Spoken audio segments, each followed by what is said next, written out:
Hello, and welcome to session number 6 of the Beyond Multiple Choice virtual conference. I am Denise Rosendahl. I'm the Executive Director for the Institute for Credentialing Excellence, and I'm joined by my colleague, Liz Dombrowski. Liz, do you want to introduce yourself? Hi, good morning or good afternoon for a lot of folks as well. My name is Liz Dombrowski. I am the Manager of Accreditation Services here at the Institute for Credentialing Excellence. Great. Thanks so much for joining today. We are looking forward to talking about topics that are near and dear to our hearts. We do represent the Institute for Credentialing Excellence. And so who is I.C.E? We are the professional home for certifying bodies and those who serve them, such as consultants and testing companies. We are based in the Washington, D.C. area. We were created in 1977 on a grant by the U.S. federal government, who asked us to create standards for nursing programs. There was a proliferation of nursing certifications in the mid to late 70s, and there was no way to indicate high quality programs. So they asked us to create a set of standards that we could then accredit programs to. After we created those standards, we realized, you know what, these concepts don't just apply to healthcare or nursing programs, they really apply across the board for any profession. And so we widened our net and opened the doors to all kinds of professions to use the standards to build high quality programs. We also offer the accreditation programs to those two standards, which we're going to focus on today. We also offer quite a bit of education. We have our conference, which is coming up on next week in Phoenix, Arizona. We do awards and we do publish research. We are all about creating and supporting the idea of best practices for our programs. So let's get started. I want to, off the bat, tell you that as a participant to this program, we are offering you a free set of standards for the NCCA standards for certification programs, as well as the I.C.E. 1100 standards for assessment-based certificate programs. You can see the waiver code there. You can use the QR code, and we will flash this screen again at the end of the presentation in case you missed it. All right, so let's talk about some definitions. And forgive the wordiness of these slides, but in our world, words matter. And so we are going to talk about the differences and the features of each of these standards, the NCCA standards for certification programs, and then the I.C.E. 1100 standard for assessment-based certificate programs. I should note that the I.C.E. 1100 standards is going through a revision right now, and those revised standards will be available at the start of 2026. So just know that what Liz and I are going to be talking about apply to these revised standards, but they're not yet quite available. However, let's talk about what they are and what they are intended to do. So the NCCA standards for certification programs really help us identify quality frameworks for certification programs. And these 4 concepts are very important, that they are fair, valid, reliable, and legally defensible. We're all about trying to protect the public, whether it's consumers or patients or others, and really promoting that professional competence for the profession that is applying for accreditation. The standards, there are 23 of them, and they are organized around a sort of full certification life cycle, from the governance and program structure all the way to exam development and maintenance, as well as recertification and ongoing compliance. So it's really meant to fit the whole life cycle of a certification program. So accreditation under NCCA standards demonstrates that, yes, a certification program meets these best practices that we have outlined in the standards. They have demonstrated through offering all of their policies and other paperwork to demonstrate that they are in compliance with these standards in order to earn the accreditation status. So switching over to I.C.E. 1100, The purpose of these standards is really to focus on assessment-based certificate programs. And again, focus on quality and ensuring that their design and administration really advance the knowledge skills of a particular and specific subject area. Again, trying to serve the public interest and protect the public. The standard does follow the full program development cycle and delivery cycle of an assessment-based certificate program, from governance to needs analysis, instructional design, and we're going to get into some of those areas here shortly. And then once again, the outcome of an accreditation under I.C.E. 1100 is saying that a particular ABC, assessment-based certificate program, aligns with these recognized best practices in education and training. So that's what the two standards are and what they are intended to do. Now let's talk a little bit about terminology. Again, we're all about words and terminology, and these concepts really matter. So let's make sure we are clear and sort of level set here. So a certification program is really all about individuals who are evaluated against the program's predetermined standards for knowledge, skills, or competencies. So it's not a training program like the assessment-based certificate program is, although eligibility requirements for most certification programs require some amount of demonstrated education.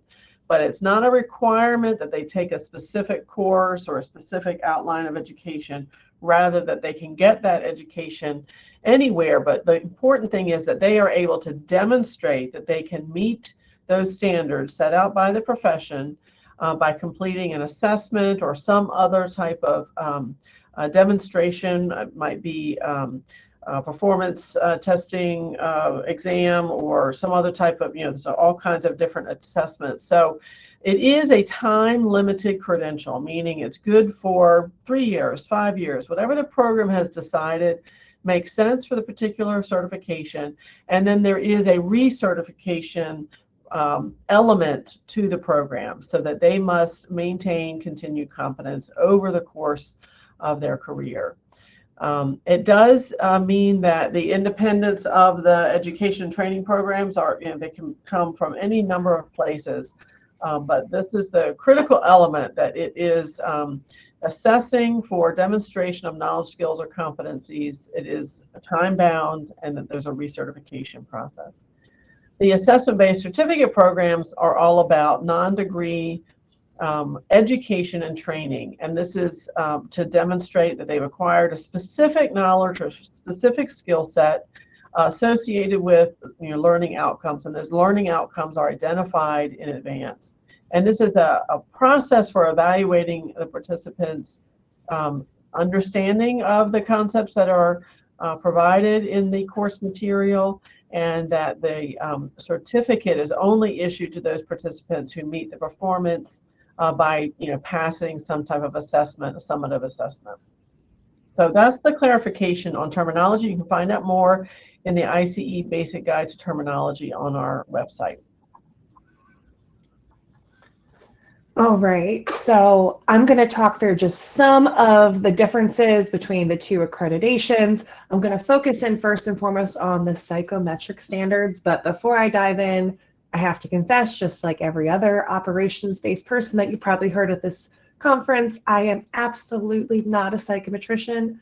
I definitely don't play one on TV. I feel like you've probably heard that joke about 5 times during this event, because every non-psychometrician feels that they have to caveat that before speaking about psychometrics at these types of conferences. So what I'm going to cover today is a very high altitude version. Think of this as psychometrics so you know what questions to ask, not the version where you break out those item response theory equations. I know those sessions exist here. This is not that. So on this slide, what I really want to emphasize is we're just comparing how those psychometric expectations differ and align between the NCCA standards. And then I'm only going to be focusing in on, excuse me, the draft I.C.E. 1100 revised standards. And in the Q&A for this session are direct links to the NCCA standards, the current I.C.E. 1100 standards, the draft revised standards, so you can get access and look at all the raw documents as well, either before or after the session. So what I want to emphasize here is that both types of accreditation are requiring and ensuring a high quality assessment, but their focuses and the foundational study approaches are so fundamentally different. Denise touched on briefly the purpose. So under NCCA, the goal is to ensure that those certification exams are fair, reliable, and then fair measures of competency. So in the NCCA accreditation space, this means that the assessment is taking place as a high stakes decision about an individual's competence to practice and whether that someone should be recognized as minimally competent in the profession. However, under the draft I.C.E. 1100 standards and the current version of the standards, that focus is completely different. When we talk about ABCs, those ABC programs are instructionally anchored, which means that they provide training about defined learning outcomes, and then they use a summative assessment or assessments to determine whether those intended learning outcomes were achieved. So the I.C.E. 1100 draft requires that assessments validly measure achievement of those learning outcomes within an education and training environment. So whereas NCCA is about measuring competence for independent practice, I.C.E. 1100 is about measuring achievement of defined learning outcomes. And where this comes into play is under that foundational study. What's driving that assessment design? And that is fundamentally different under each accreditation. So under NCCA, most of us are pretty familiar with the concept of a job task analysis or a practice analysis or a competency analysis. It could be called many different things. But essentially that analysis that defines the domains, the tasks, the knowledge, the skills, the abilities that make up competent practice in a profession. It has to be psychometrically defensible. It's something that must be validated with those representative practitioners in the industry, and then also updated frequently enough to reflect current practice. And those results directly shape that exam blueprint that is the foundational basis of the certification exam. In I.C.E. 1100, we talk about a needs analysis, not a job analysis.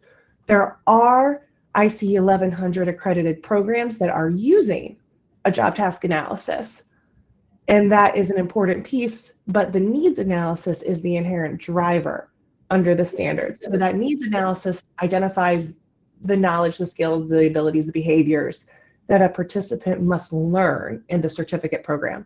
And then that needs analysis guides the learning outcomes, the educational content, and then the summative assessment. And then what the distinguishing factor here is that the depths of the needs analysis is determined by the inherent stakes of the program.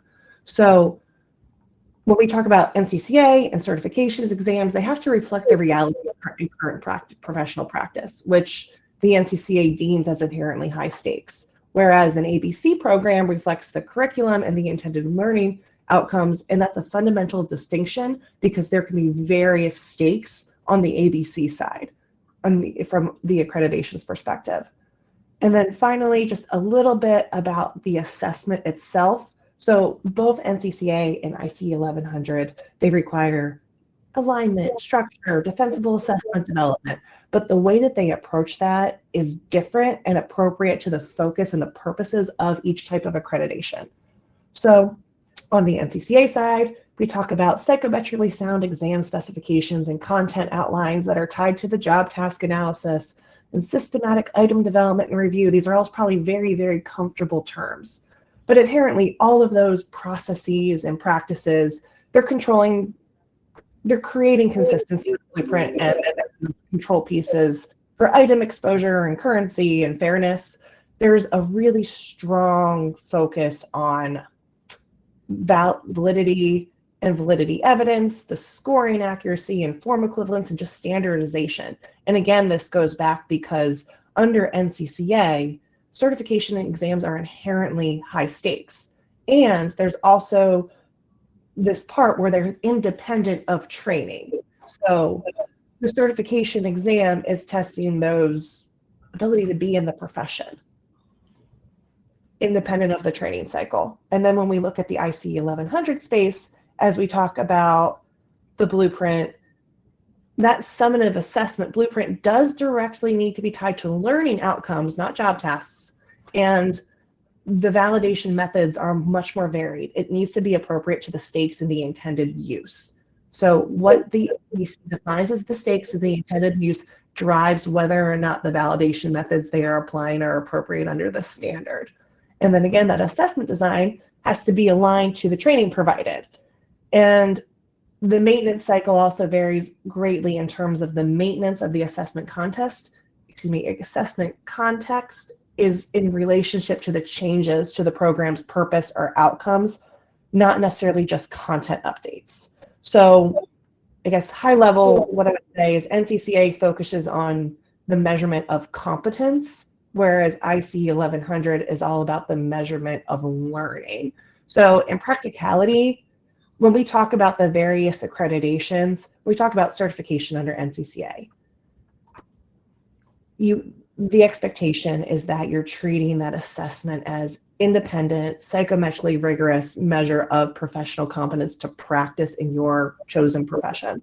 Whereas under I.C.E. 1100, you anchor everything. That's the validation, your blueprint, your assessment design to your learning outcomes, and then the education and training that you are providing. So both are very rigorous, but they're rigorous in service of completely different goals based upon the primary purpose of the accreditation, which, certification versus certificate, to go back to what Denise was referring to at the start. So a little bit more about the psychometric standards. I am not going to drone about standard setting and methodologies, but this is one of the clearest points where certification and certificate programs just diverge in terms of purpose and rigor and how they are approached under the standards. On the NCCA side, many people are probably very familiar with psychometrically defensible standard setting methodologies. And this is not mean that the NCCA standards and the ACAP standards, the I.C.E. 1100, do not dictate specific methodologies. Rather, they must have documented standard setting procedures. There are many, many different stripes to standard setting. I feel like the commission has seen so many different versions, iterations, approaches, and practices as it comes to standard setting. So there's not specific methodologies that are required under the standards, but rather, how are they documented? Are they psychometrically defensible? And are they replicatable? That is one of the requirements under the NCCA standard, is that you must provide enough detail that the commission could replicate the standard setting process. So also, it's really important to talk about equating across forms when we talk about passing standards under NCCA, just to ensure that candidates are held to that same performance standard even as the test evolves and there's multiple forms and versions. And this is just because certification exams, typically, they're controlling access to professional practice. And that equating process just supports consistency and fair decisions. On the I.C.E. 1100 side, when we look at ABC programs, they have to document performance, proficiency, or passing standard, but the emphasis is completely different. So the rationale for that passing standard, it links to the achievement of the intended learning outcomes and then that difficulty of the assessment. So in brief, it's not sufficient under I.C.E. 1100 to say, if you got a 70%, you pass. Right. The question is, why is it 70%? How do you know that 70% is the threshold based upon the learning outcomes that are needed to be achieved under that ABC and the difficulty of the assessment? However, there's a lot less emphasis on statistical sophistication. There aren't mention or a requirement for things like equating, and a lot of that is because ABC programs, they're not making licensure-like decisions. They're not gatekeeping entry to a profession. The stakes are tied to education and training, but they're not making a promise of independent professional based on minimum competent practice. So there is a standard setting in both, but those stakes and those expectations from the psychometric side look very, very different. And again, you'll see that trickle through score reporting under Standard 19 for NCCA. So NCCA has a very robust scoring and reporting practices, talking about statistical accuracy and inter-rater reliability for performance-based items, and just obviously clear policies and procedures. and specifically guidance to candidates on interpreting sub-score information. There is a lot of emphasis on controlling for rater error for performance-based exams and ensuring, especially those subdomain scores, that they reflect candidate proficiency and that they're consistently applied across forms. Whereas on I.C.E. 1100, as you read the standard, you'll see things like iterator reliability and calibration, where there is some type of subjective scoring methodology. However, the focus is more on validating demonstrating the learning, not certifying competence for unsupervised practice.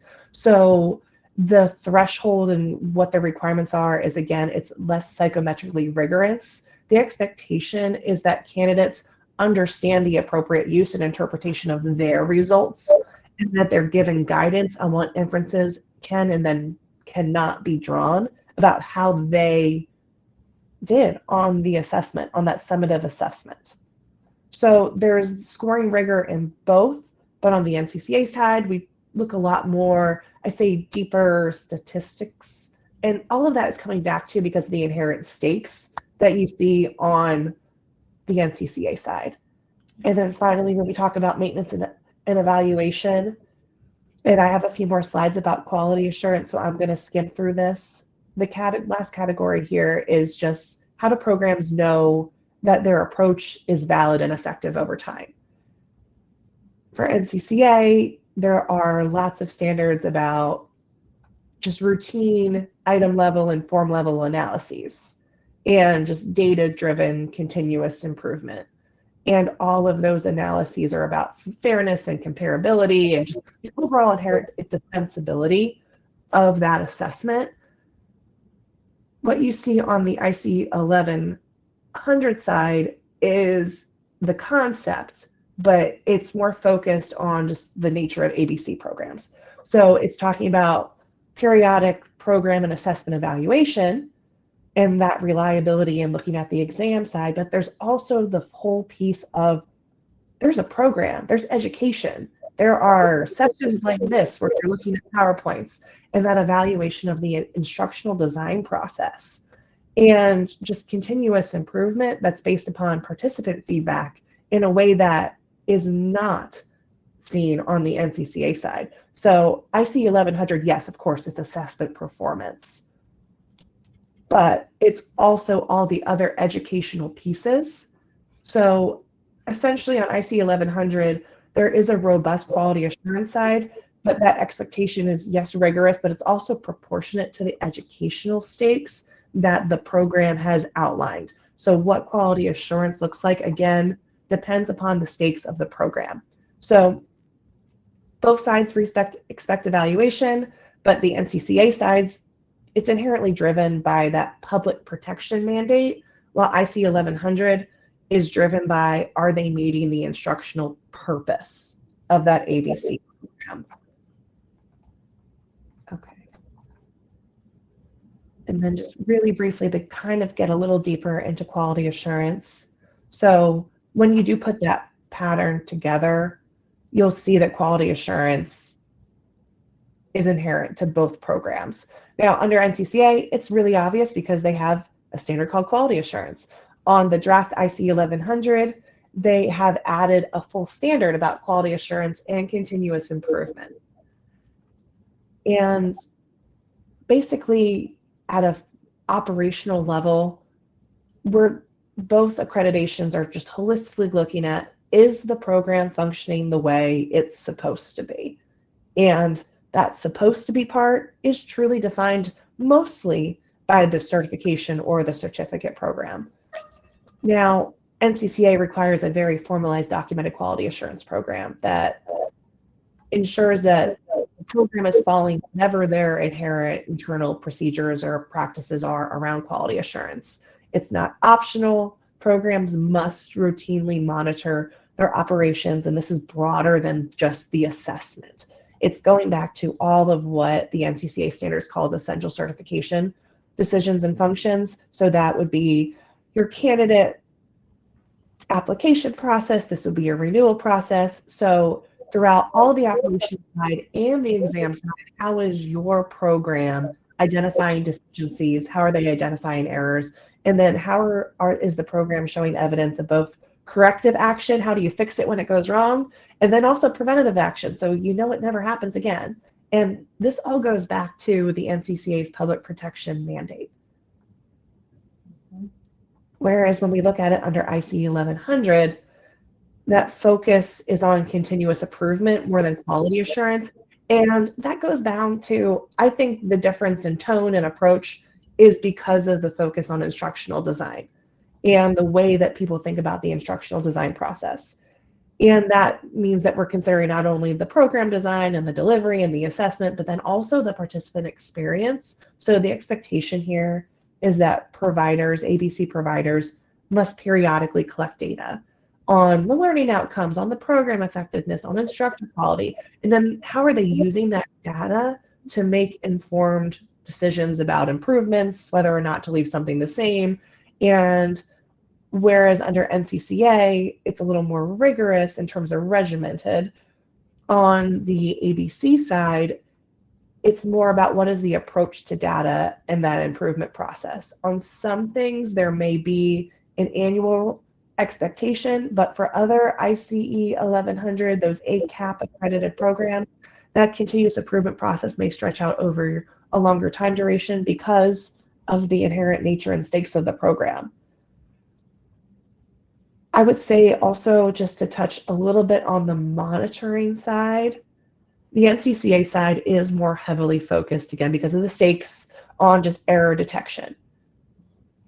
How do you know if there's an error? An error, everybody has errors. That's always one of my personal, well, I would say it's one of the commission's personal pain points, because when a high stakes program says they've never had an error, the question is, are you really sure? Because I've worked at programs and I think I was good, but I was definitely not that good. Errors happen even when the stakes are high. So how are programs practically monitoring for just threats or human error, and that could be because of,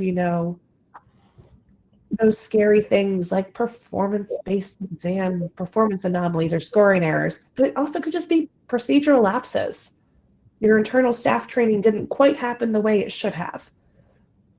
I.C.E. 1100 on the other side takes a very broad operational view, and it requires evaluation of just all activities that are performed by employees or committees or contractors or whoever has their hands in on that ABC.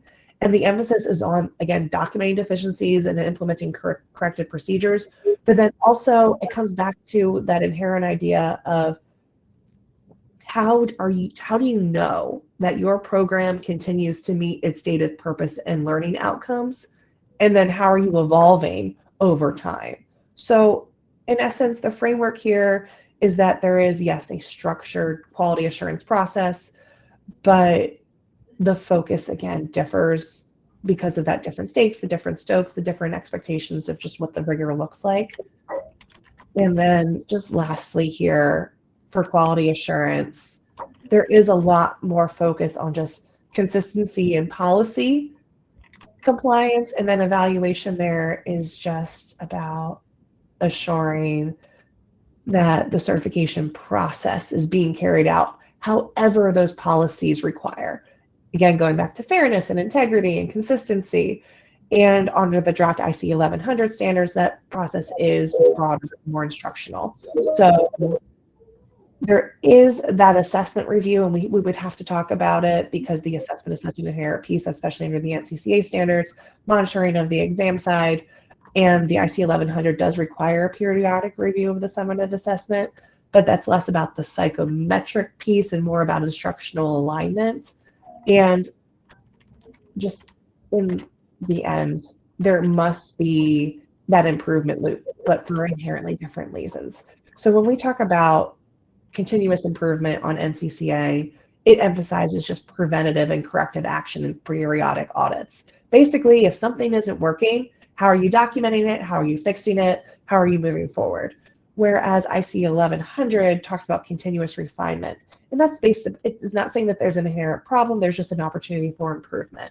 So what does the data say? What is the stakeholder input? And that goal is to make that learning experience, that assessment more effective, more workable, and then any improvements are again tying back to the program's scope and just inherent impact. So both care deeply about quality, but how it's defined just really is based upon the inherent nature of the accreditation. NCCA is talking about validity of certification decisions. I.C.E. 1100 is talking about that integrity of the program, and also what's that effectiveness of that education program. So with that, I'm going to take a slightly different turn and just get into some really tactical examples. I'm going to focus in on NCCA before I pass it back to Denise for some I.C.E. 1100 examples. And again, these might not be innovative to you. They were innovative to me. Remember, I'm not a psychometrician, and the people who are psychometricians might be here going, circle arc equating isn't what I consider revolutionary, and that's absolutely fine. But from the operations side, where many of us, I believe, are coming from, the point here is that we're not reinventing the wheel. The point is that there are lots of equating options that are good, sensible options that have evolved over time that, as I learned more, I was able to ask the right questions when I was working with those psychometric teams. And circle arc equating is one of those solutions that may be especially well positioned for small volume programs. And the NCCA standards give folks the ability to approach things with that full level of flexibility. So just super duper high level. And this is how it was explained to me. So when I think about linear equating, I was able to go to the almighty Copilot and ask it to make this neat little graphic for me to explain it. And I told it to explain it to my mother. And I love my mother. And for full disclosure, she is a smart woman, but she still does not necessarily know what I do day to day. Her background is ironically in tax. So she'd probably be very comfortable with the graphics here. But when we think about linear equating, it's just this idea that there are multiple versions of your certification exam, and you have to be able to compare the levels of difficulty. So how do you adjust the score so that passing version A of the exam means the same thing as passing on another? So when you think about it, it's how are you calibrating? And the historical approach is that basically you map it out on a straight line and you kind of wiggle it in. And wiggle is my very technical term for this session, obviously. And traditionally, this was done on a straight line. And it was revolutionary the first time someone explained it to me, is where this circle arc equating methodology becomes really useful because for smaller programs, especially, is that linear equating essentially assumes that there are difficulty differences and that they behave the same way at all score levels.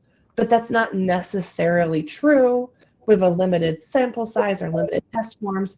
So circle arc equating basically gives us a curve, and that gives the person doing the math, and we are not doing math today, that allows for a little more precision around that passing point. And that passing point is what is really most sensitive. Because remember, the certification exam is measuring, are you competent, yes or no? So the only point that truly, quote unquote, matters for a certification decision is pass, fail. And all that other stuff happening on either end, the super duper smart people that are the super passers, that's not an appropriate use of term, I'm aware, as well as those people that didn't quite do so well, it lets the psychometricians add a little more precision about where they place that curve and how they arc it. So they're really focusing in on the passing point. And the circle arc equating methodology gives you just kind of a more balanced adjustment, whereas linear equating with a small sample size, my understanding is that it's more likely to potentially overcorrect or undercorrect when it gives us that passing score. And so there was this more people knew to ask about circle arc equating, and that let candidates who might be unfairly advantaged or disadvantaged because they got form A or B in a linear equating point just it gave them a little more reliability and fairness. So why this matters and why we're talking about this is not Liz Dombrowski saying that circle arc equating is the best method. By absolutely means there is not the best method. As I said before, the NCCA standards, they don't dictate any one preferred equating methodology. In my time just with the commission, seeing how they work, I have seen so many different equating methodologies, many of which I have not heard of. They don't say if you have to use IRT or linear or circle arc. However, what the standards are saying is that whatever equating methodology you use, it requires fairness and defensibility and ongoing evaluation, and it has to be based on evidence-based decisions, and that's it. Mm-hmm. So for programs that are testing tens of thousands or thousands of candidates, there might be really sophisticated equating methodologies, and those models are very appropriate. But for those small volume programs that are really struggling with the standards, there are options like circle arc that are practical and valid under the standard. It meets the standard of rigor without requiring those massive sample sizes. And that's kind of the operational point that I hope people walk away with here, is that rigor is not inherently dependent upon the size of your program. So rigor is dependent on the method, the documentation, and then why did you choose that decision-making methodology? And that's where the operations folks, I think they shine, because they think about that flexibility and they look at that. The standards give us room for innovation, and they recognize that different programs need different tools to achieve that fairness and comparability. So I hope that you can walk away knowing that best practice doesn't mean oldest or most common practice, and that the standards give folks the flexibility here to do some trial. On that side, I have one other example, and again, there is in the Q&A a link to this document here. So in April of this year, the NCCA released a AI guidance document. Now, this did not change the standards in any way, shape, or form, but rather this was the commission providing additional commentary explaining the appropriate use of AI as it relates to the standards. Now, again, I am not an AI expert. I'm certainly not the person who's been on the stage building these models. There are some just fascinating, cutting edge things that folks are doing with AI. But what I'm going to be talking about here today is not the flashy and the cutting edge. The NCCA standards are talking about how to use AI, again, in a way that's just fair, reliable, transparent, and aligned with the standards. So please take a look at that. It goes through many of the standards. I'm specifically going to focus in on performance-based exams because that's where the commission has seen some really cool questions and people are doing some interesting things. So performance-based exams, just on the off chance folks aren't inherently familiar, basically they're not those traditional multiple choice exams. Instead, they're asking a candidate to demonstrate just real world or simulated tasks.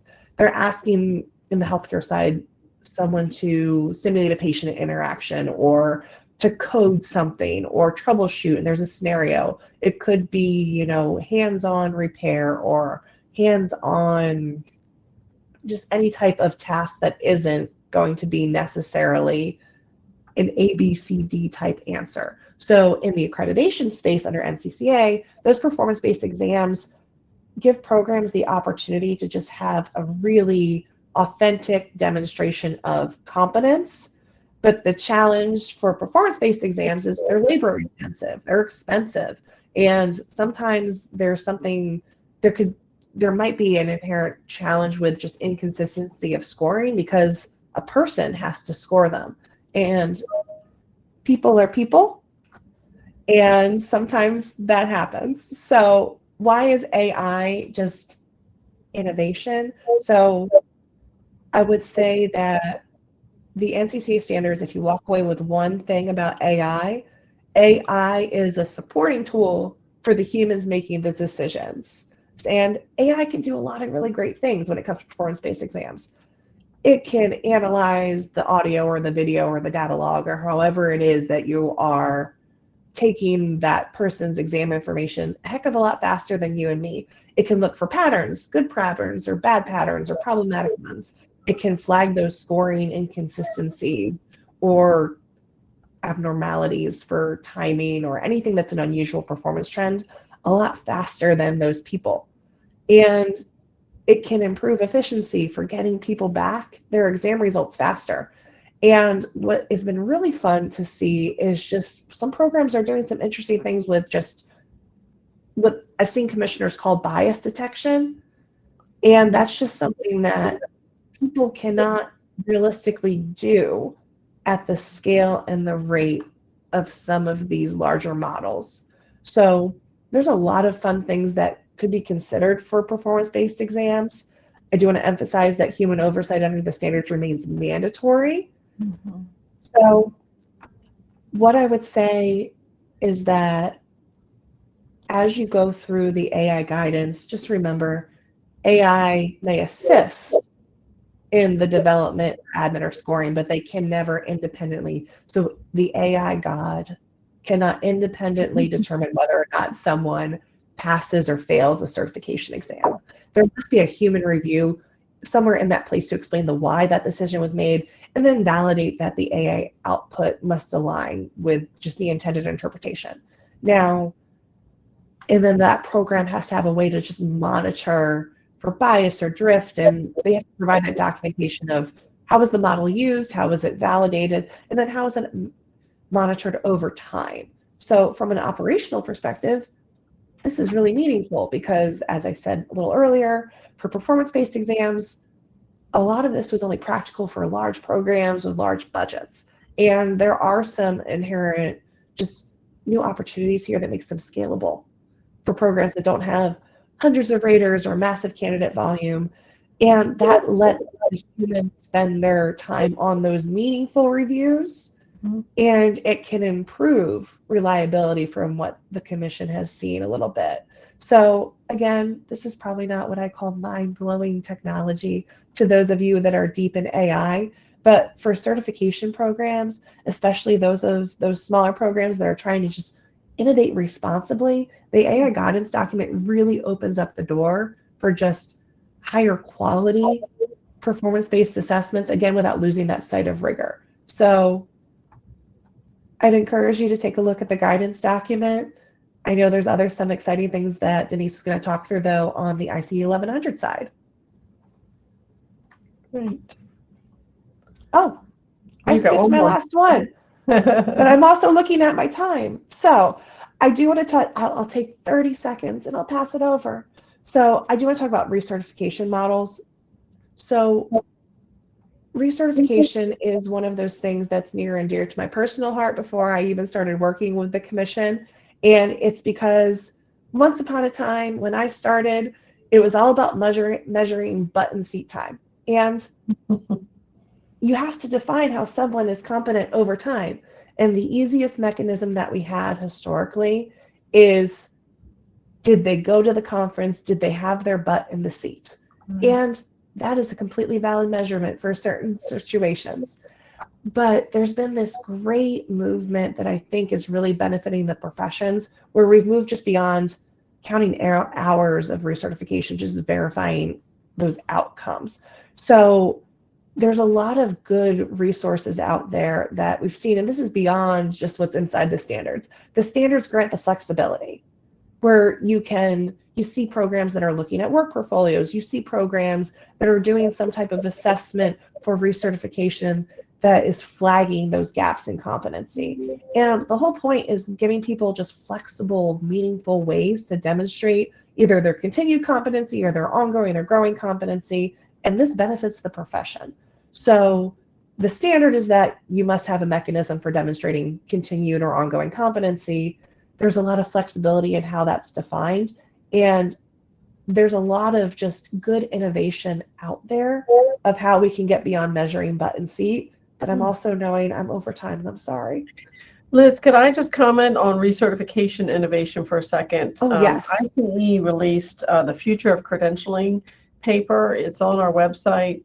and it was produced in 2023, but has some really interesting concepts about what might be coming down the pipe.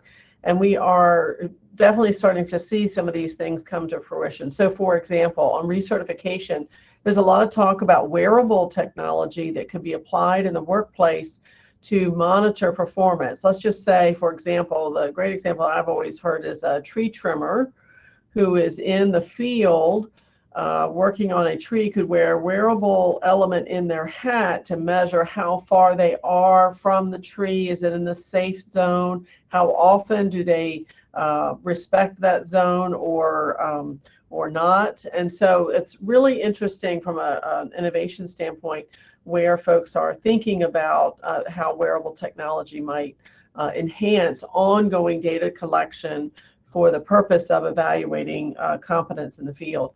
Another area that we're starting to see is longitudinal assessment, and this is those really interesting applications of let's say a question a week is sent to your app on your phone, and you can answer that question, and over time it compiles a picture of your competence, where your weaknesses are, where your strengths are, what areas might you want to focus on in terms of additional education. So that's another very popular innovation and recertification that we're starting to see. Mm-hmm. I say absolutely. And one of my favorite points in the standards is that it focuses in on, there's lots of ways to define competency. And I know as many of us grow in our careers, we tend to specialize because we don't like doing that thing, but we're really good at this other thing over here. And that's why I'm really excited about the longitudinal assessment piece, because certification is essentially saying that you are competent in whatever that baseline knowledge of the profession is, not your niche. So it's exciting to see programs continuing that practice as people grow and they remain certified over time. Yep. All right, I'm just going to give two quick examples, and then we're going to move to question and answer. So be thinking of your questions, start loading them in the chat if you have one. My examples here are related to the I.C.E. 1100, so the ACAP standards. And this first one is one that was produced by the Institute for Healthcare Advancement. And this is so interesting because they started out wanting to create a certification program, and they identified 7 domain areas that they wanted to focus on. But the more they began to build out these domains, they realized these workers are in very different workplaces, and there is dense information in each one of these domains that it started to feel overwhelming for one particular certification. So they backed away and then said, let's do these as micro credentials, each domain looking at an area of health literacy, and then let's stack them toward a health literacy specialist certificate program. So each one of these elements, each one of these domains was accredited by and under the I.C.E. 1100 standards. And it's really an interesting model. It's a self-paced learning. It's accessible to diverse professionals across healthcare, public health, education, even graphic designers. They were trying to tap into the graphic designer element of people who are creating material for healthcare to make sure they were talking about healthcare in a standardized way. So this one is a super interesting and very exciting to have seen them go through the accreditation process and earn accreditation. So again, they're all stackable. But if an individual is only interested in one of them, then that's what they would pursue. So really interesting model. The next one is from the Center for Adoption Support and Education, and they actually reimagined a long-standing professional training program, and then they created it or transformed it into an assessment-based certificate program. Again, they have a summative assessment, and it validates the learning outcomes with very clear competence benchmarks, but super impactful. Over 18,000 certificates have been issued, and 600 earned the full credential. So once again, this is a stackable model that allows the learner to begin to demonstrate competence in the various areas and then pursue the larger credential if desired. They also got funding for this, and is a really interesting way to approach an ABC. So, and let me just say, these examples, I think, reflect what the marketplace is telling us, which is learners want smaller, bite-sized learning opportunities. We call it snackable content because folks can literally sit there during their lunch and perhaps work their way through one of these modules. But I think it's really interesting to be able to respond to the marketplace, tap into users, learners that are interested, and be able to demonstrate that they have skill set at the end of the day. Many of these programs also issue digital badges for each of these levels so that they can show on LinkedIn or their social media profile that they have passed the exam for any particular skill set or domain area. So with that, we have just 9 minutes left. So yeah, sorry. I said I would show this slide again with the QR codes. We'll leave this on here as we work through any Q&A. But this is for NCCA standards or for the I.C.E. 1100 standards for free for attending today. Each is a $75 value. So I hope that is helpful for those who are interested. All right. Any questions in the chat? Not yet, but I would say as folks are thinking about it, or maybe we've completely overwhelmed them, because believe me, I understand. And what I wanted to share is that accreditation is one of those things that a lot of programs might strive towards, and it's not a zero-sum game for a lot of programs. And I would encourage folks to think about whether or not accreditation is in your future. If it's part of it's a business decision. I feel like we all recognize that. But whether or not it's something that you strive for, best practice is best practice for a reason. And I hope you walked away with a lot of the whys behind why the standards say these things. And even if you download them, it'll help you understand the whys behind the rigor. And that it gives you defensibility regardless of accreditation status. So regardless of whether folks pursue or consider, as you're building, I would encourage you to consider the rationales and the why behind any decision. And is it getting closer to that inherent goal? Liz, I'm going to drop my email address and our website into the chat. Feel free to email us if you have any questions, and it's there on the screen as well. We also have a great amount of resources online available for folks who are thinking about accreditation, but we're always available to answer questions if you have them. And if you have examples of innovative programs that you are developing, we'd love to hear it. Our members love case studies of what went well and maybe what didn't go well or needed correction. We love to hear those stories from the marketplace. So please do reach out to us if you have any questions or ideas or examples. All right. Well, I hope this has been helpful to folks, and really appreciate being invited to participate. And we are here and available as a resource if you need it. Thanks so much. Thank you.